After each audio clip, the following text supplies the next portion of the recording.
you listen to him, and there were some parts of what he said that you didn't agree with, and they say pictures don't lie. Yeah. We kept on seeing that first goal, and that first goal, yeah, there might be complaints about the penalty. Usually there are. For one, I didn't see where the penalty came from. Maybe the referee saw something else. Second goal was an offside, but that third goal was an offside. I just hope our producer can show that again. That third goal was a good run, very, very good counter. And the guy came out from there, beat the offside trap, and scored a good goal. There's this, I think it's an African thing, and I don't like it. When teams lose, it's the referee. It's the referee. When it goes in your favor, nothing. That's the thing. And referees are human. And even with the VAR of that, everybody's clamoring. The VAR even made a mistake some days ago. There are a lot of issues. And look at this. I saw this game over and over, and I'm not saying this because I'm a Nigerian. It's very hard for me to pick out bias. Now, this was an offside.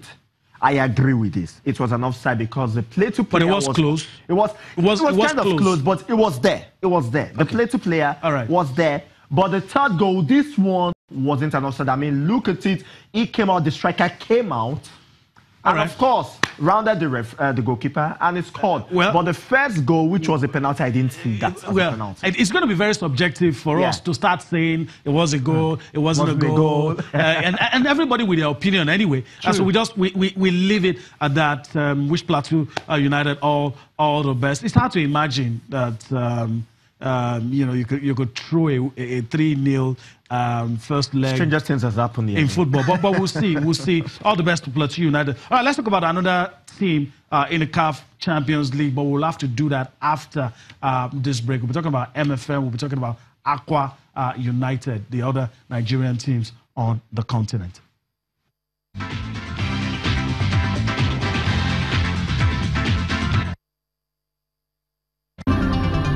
Day and night, we are on the road, following all the stories, and it takes a lot to earn your trust, to give you the coverage you've always trusted, because no one has more experience to tell your story, to keep you informed.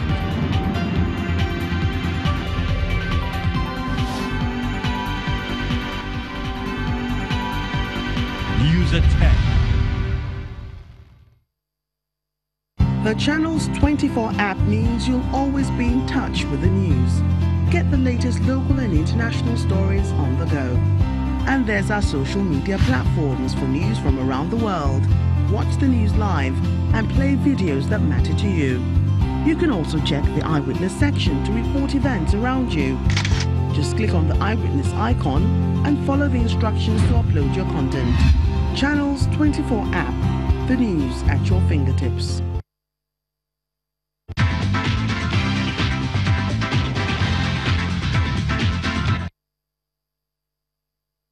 All right, welcome back. We'll continue from where we left off, talking about the CAF Champions League. We talked about Plateau United. We will now start talking about MFM and Aqua United. But before we go on the show, someone just joined us, and let me quickly introduce Endurance Ogbemundia. He joins us today. I think this is the first time on the show. Yes, that's my All right. It's nice to have you. Well, you heard us talking about Plateau United and the advantage we think that they have. But what do you think is going to happen tomorrow in that game? It's hard to imagine them throwing away a 3-goal lead. But like Cosmos quite rightly pointed out, stranger things have happened in football. Yes, true. I will agree with you to some extent, because now they are away, and it's possible that the team will call against them all attacking, and maybe they will score some good goals in the first half, and that will make the match very difficult for Plateau United.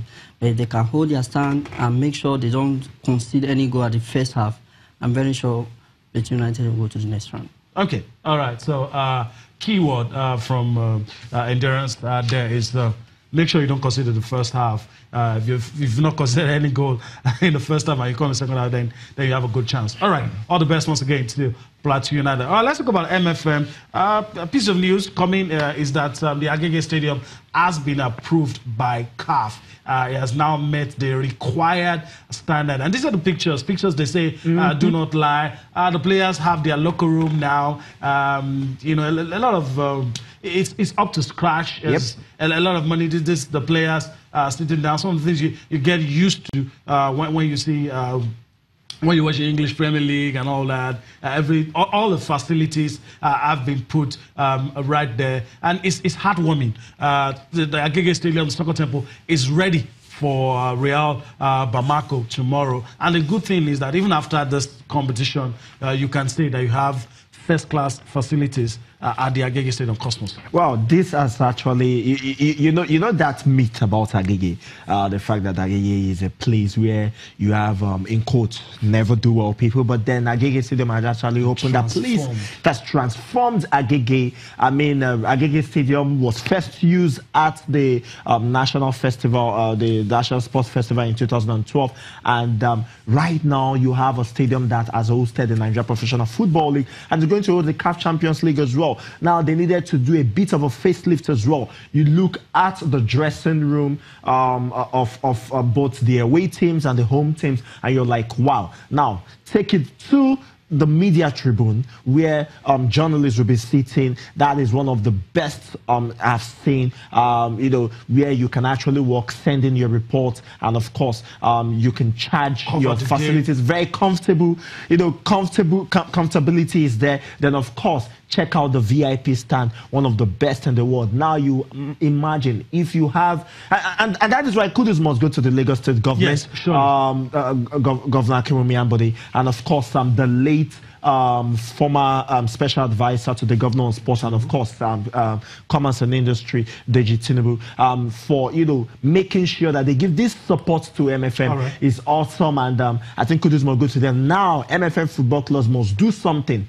Make Lagos proud. Win AS Real Bamako tomorrow, and of course, you know, make Lagos proud.